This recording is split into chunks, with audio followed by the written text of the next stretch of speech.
مدینه منوره، شهری که مرقد مطهر رسول خدا حضرت محمد مصطفی را چون نگینی در بر گرفته است. شاهنشاه آریامهر در میان یک استقبال پرشور به شهر مدینه وارد می شوند.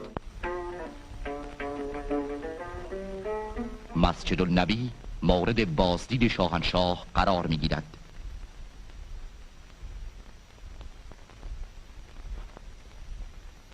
شاهنشاه مرقد مطهر حضرت رسول اکرم صلی الله علیه و آله و سلم را زیارت می کنند.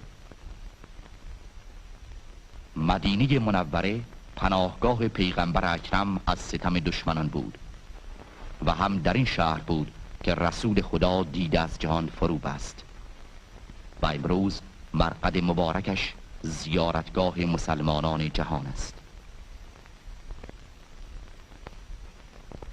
از قبرستان بقیع و نقاط تاریخی شهر مدینه دیدن می شود.